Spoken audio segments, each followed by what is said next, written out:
Shalom, satu sukacita iman bagi kita semua, jemaat yang diberkati Tuhan. Perkenankan dari studio tim multimedia Jemaat Gemim Bukit Kasih Girian Permai, wilayah Bitung 13 yang ada di kota Bitung. Saya Penatua Michael Sondak akan mengantar kita semua belajar dari MTPJ dari tanggal 24 April sampai dengan tanggal 30 April untuk kita jadikan bahan renungan bersama. Sebelum memulai, mari saya mengajak kita berdoa. Kami mengagungkan nama-Mu Tuhan Yesus karena cinta dan pemeliharaan Tuhan dalam kehidupan kami. Perkenanan-Mu Tuhan kiranya menyertai kami belajar dari menjabarkan trilogi pembangunan jemaat Gemim yang akan kami gumuli, kami renungkan di tanggal 24 sampai dengan tanggal 30 April 2022 ini. Kiranya Tuhan, Engkau memberkati dan menyertai jalannya kami belajar dari perenungan firman. Terima kasih Tuhan Yesus. Kami memuji Engkau.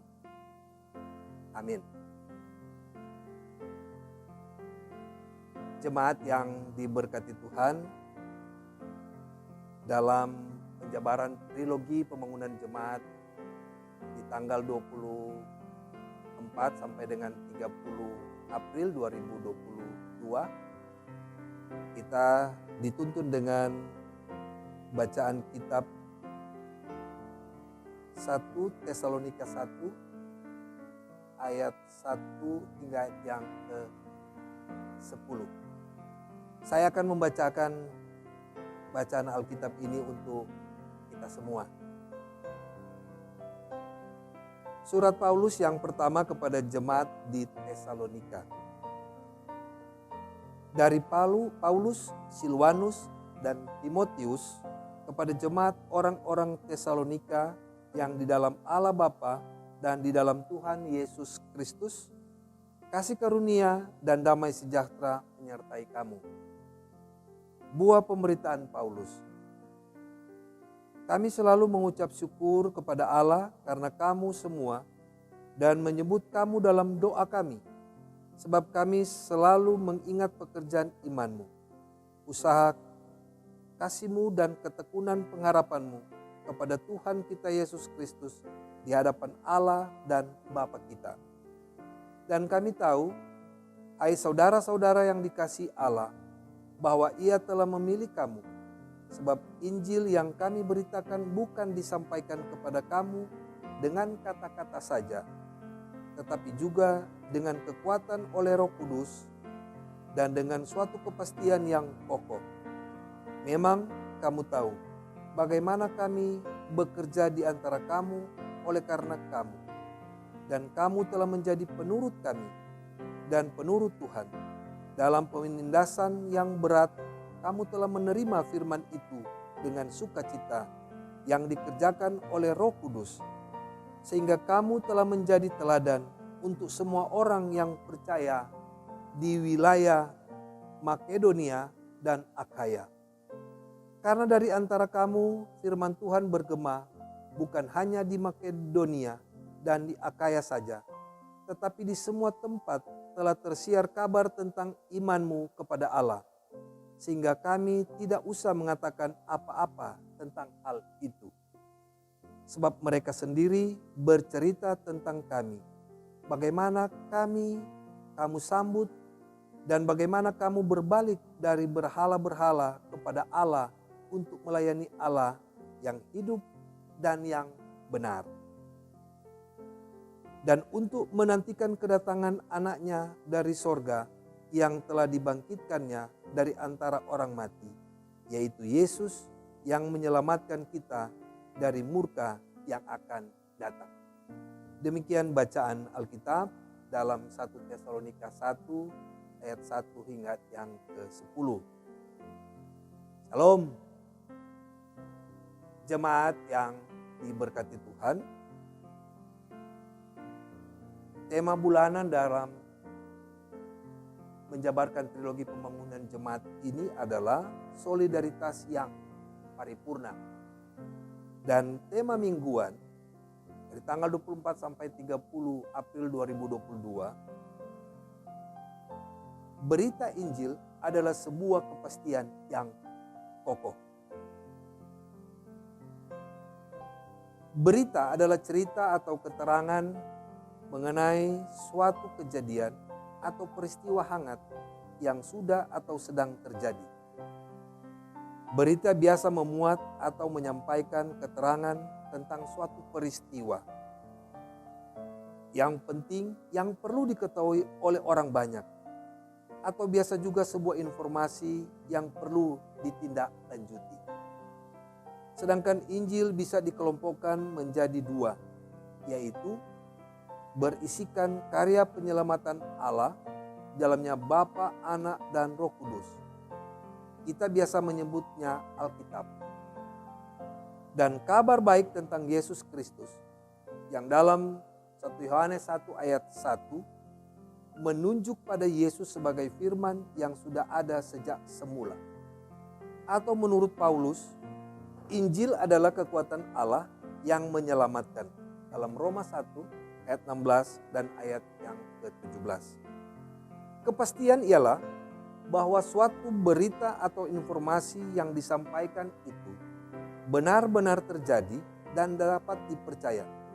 Misalnya penulis Injil Matius dalam pasal 2 ayat 1 sampai 12, di mana para Majus yang memperoleh petunjuk atau berita dari bintang timur kemudian datang untuk mempersembahkan sesuatu bagi bayi Yesus, dan tindakan Raja Herodes yang mendengar kabar tentang kelahiran Yesus dan menindaklanjuti dengan mencari tahu kebenaran berita yang didengarnya. Sedangkan Markus 1 ayat 1 hingga ayat yang ke-8, kesaksian Yohanes Pembaptis tentang mempersiapkan jalan bagi Yesus Kristus adalah sebuah kabar yang pasti.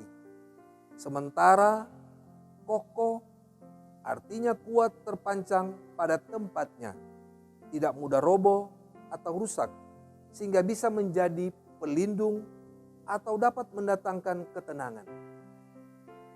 Orang-orang percaya atau orang-orang Kristen harus memiliki pengharapan dan komitmen iman yang teguh, sekalipun harus diperhadapkan atau berada dalam kemelut-kemelut hidup yang mendatangkan ketidakpastian. Orang Kristen telah mendengar, menyaksikan, dan terus hidup dalam karya penyelamatan Allah, baik dulu, kini, dan ke depan.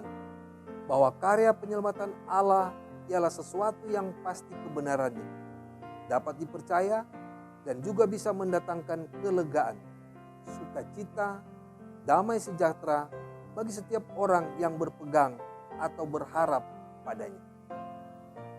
Injil adalah kekuatan Allah yang menyelamatkan setiap orang percaya. Karena di dalamnya nyata kebenaran Allah yang dapat memberi kepastian akan pegangan hidup di masa kini dan masa yang akan datang. Oleh karena kepastian itu, maka orang percaya tidak perlu goyah, terombang-ambing, bimbang dan ragu, putus asa atau kecewa jika harus mengalami penderitaan, pencobaan, penganiayaan, sakit penyakit, atau hal-hal lainnya yang dapat melemahkan iman percaya kepada Allah. Sebab dengan berkeyakinan pada berita Injil yang memberikan kepastian akan tuntunan Allah, maka orang percaya memiliki harapan akan masa depan yang indah. Pembahasan tematis. Pembahasan teks Alkitab. Surat Paulus kepada jemaat Tesalonika menceritakan tentang Paulus yang adalah seorang rasul berasal dari Tarsus, di mana pada masanya kota ini memegang peran yang penting, suatu kota pusat pendidikan dan kebudayaan Yunani yang penting. Paulus adalah seorang Farisi yang sangat memahami hukum Taurat. Dalam Filipi 3 ayat 5 dan ayat 6. Karena bagi orang Farisi, cara terbaik untuk mengenal Allah dan melayaninya adalah dengan belajar hukum Taurat sebaik mungkin, yang pada akhirnya setelah mengenal Kristus, ia juga kerugian. Timotius pada banyak surat Paulus disebut sebagai rekan sekerja. Bisa dilihat dari 1 Korintus 16 ayat 10, kemudian Filemon 1. Paulus mengirim Timotius untuk membantu jemaat Tesalonika dalam menghadapi persoalan-persoalan hidup, supaya iman mereka tidak goyah. Sedangkan Silwanus atau Silas adalah rekan Paulus yang dipilih oleh para rasul, penatua, dan jemaat untuk membantu Paulus dalam pekerjaan pekabaran Injil untuk membentuk jemaat-jemaat baru di kalangan orang-orang bukan Yahudi. Tesalonika adalah ibu kota provinsi Roma di Makedonia bagian utara Yunani yang berada di jalan utama antara timur dan barat. Pada masa pelayanan Paulus dan teman-teman, penduduk Tesalonika merupakan penyembah berhala sebelum menjadi Kristen. Namun setelah mengenal Kristus, karena pemberitaan Paulus dan teman-temannya, orang Kristen di Tesalonika juga turut serta dalam pemberitaan Injil. Ciri khas surat Paulus biasanya diawali dengan salam untuk memperkenalkan dirinya secara pribadi ataupun teman sekerjanya. Salam juga mengundang jemaat untuk menyapa jemaat dengan penuh kehangatan sebagai bentuk kedatangan kasih karunia Allah karena telah hidup beriman kepada Allah dalam Yesus Kristus. Sehingga ketika dalam damai sejahtera sampai dan diterima oleh, maka kasih Allah diam dan menyambut mereka.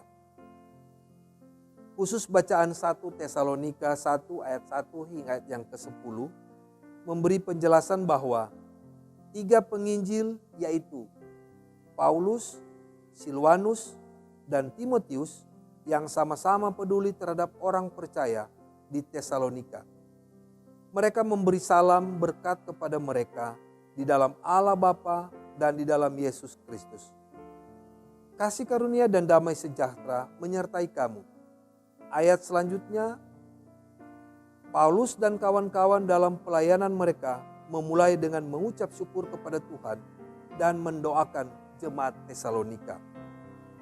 Jemaat Tesalonika sangat diingat oleh Paulus, Silwanus, dan Timotius karena mereka mengerjakan pekerjaan iman dan ada tindakan usaha kasih yang harus dipraktikkan oleh mereka.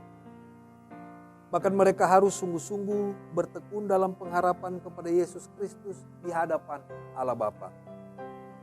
Hal ini karena Allah dalam Yesus Kristus telah memilih mereka sebagai umat kepunyaan Allah.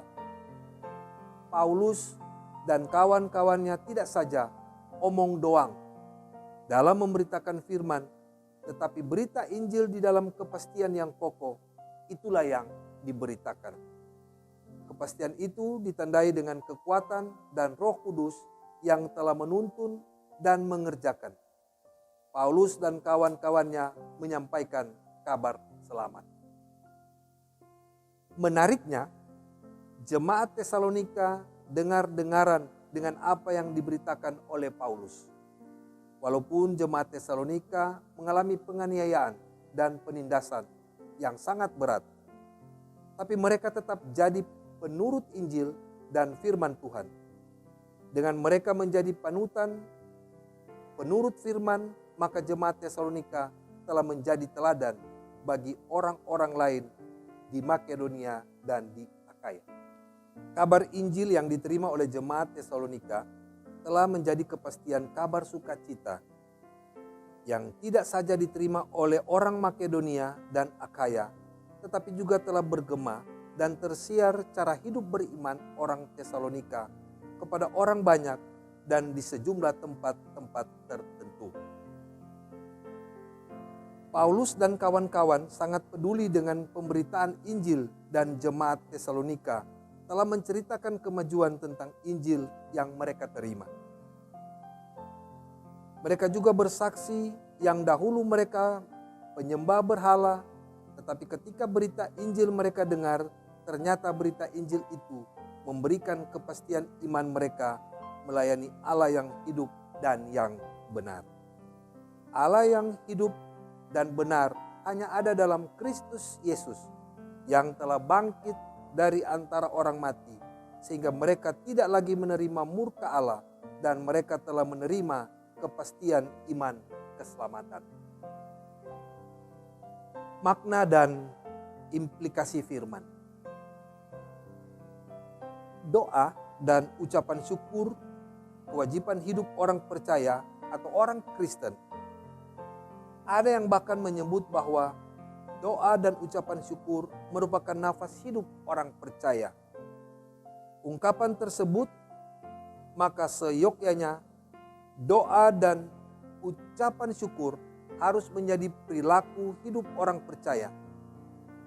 Maksudnya, apapun situasi hidup yang dihadapi oleh orang Kristen, entahkah dalam keadaan senang dan baik-baik saja, dalam kelipatan atau dalam keadaan susah, sukar dan kelam sekalipun, berdoa harus terus dinampakkan. Kita adalah umat pilihan Allah, artinya kita menyimpan dan dikuduskan untuk mengumumkan karya selamat Allah kepada dunia, melalui kata-kata tetapi juga melalui teladan yang baik. Menjadi saksi Kristus tidak hanya menyebut sebagai pengakuan terhadap Kristus, melainkan juga dengan keyakinan iman yang pasti dan kokoh. Terus menjadi teladan bagi siapa saja, di mana saja, atau bahkan dalam situasi apapun. Jemaat yang memiliki kualitas iman yang baik tidak akan goyah dalam menghadapi tantangan-tantangan hidup. Juga kualitas iman yang baik itu akan membuat jemaat menghargai dan bahkan memiliki setiap pekerja-pekerja di kebun anggur Allah. Pendeta, guru agama, pastor, penatua dan diaken. Sehingga dengan rasa menghargai itu akan ditampakkan melalui foto dan keikhlasan dalam mendukung pelayanan di arah sinode, wilayah, dan jemaat. Demikian bacaan MTPJ ini. Semoga ini menjadi bahan untuk kita renungkan bersama di minggu yang akan datang pada tanggal 24 sampai 30 April 2022. Jemaat yang diberkati Tuhan, mari kita berdoa. Kami mengucap syukur kepadamu Tuhan Yesus, Engkau berkenan menyertai pembacaan firman Tuhan dan penjabaran MTPJ yang akan kami pelajari di minggu tanggal 24 sampai dengan 30 April 2022 nanti. Berkenan Tuhan, Engkau memberkati setiap tanggung jawab pekerjaan pelayanan kami. Di mana kami pergi, di mana kami berada, biar firman-Mu selalu diberitakan. Ini syukur, ini permohonan kami Tuhan Yesus. Amin.